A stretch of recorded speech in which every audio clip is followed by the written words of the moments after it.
Hii ni Kayuni TV na hii ni taarifa kutokea mkoani Songwe. Kwa niaba ya wote walioshiriki kuandaa taarifa hii, na mimi ni Nyangeta Simfukwe.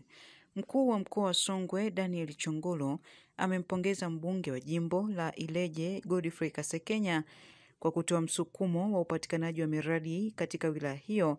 Pongezi hizo ambazo amezitoa wakati wa kikao cha baraza la madiwani katika kujadili hoja za mkaguzi wa hesabu za serikali CAG. Kasekenya na yeye amefanya kazi kubwa. Haya tunayosema hapa, yeye angekuwa amekaa kienyeji tusingekuwa tunayazungumza. Miradi iliyokuja huku Ileje, hata wenyewe mkiona mnaona kwamba kuna kitu kimefanyika. Kwa hiyo kila laheri, Mwenyezi Mungu awabariki. Nyinyi ambao mnabakia kuendelea kutekeleza majukumu ya kitaalamu, huo sio mwanya sasa wa kufanya mambo kiholela. Ni mwanya wa kuhakikisha taratibu zinafuatwa zaidi, zinasimamiwa zaidi na fedha inalindwa zaidi. Umenielewa? Maana yake kipindi cha nyuma huko ilikuwa ikifikia hichi kipindi hiki, baraza halipo, bajeti inaanza kutekelezwa, mambo ndio yanakaa kiholela kwa sababu mnaona hamna mtu wa kuhoji.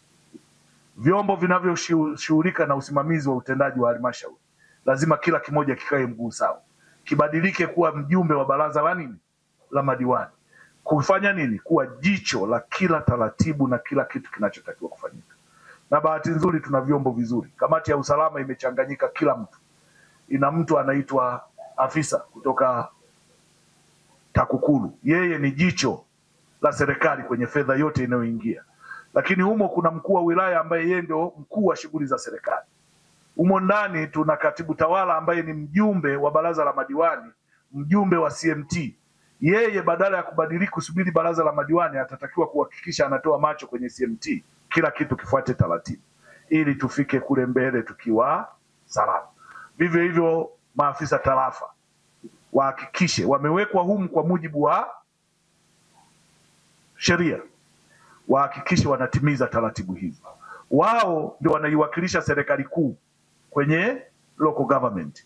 Kushiriki kwao kuna tija kubwa ya kulinda maslahi ya nchi kwenye kila hatua. Wito wangu wa mwisho, kila mmoja atimize wajibu wake.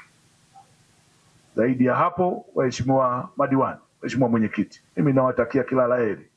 Mwenyezi Mungu huwa atupungukii pale tunapotimiza wajibu wetu na kumuomba. Mimi nawaombea kwa Mwenyezi Mungu aende akawasimamie kila mmoja na kumlipa sawa sawa na matendo yake ya miaka 5. Kwa niaba ya wote walioshiriki kuandaa taarifa hii, na mimi ni Nyangeta Simfukwe. Usisahau kusubscribe, kulike na comment kwenye channel yetu ili uendelee kupata habari zetu.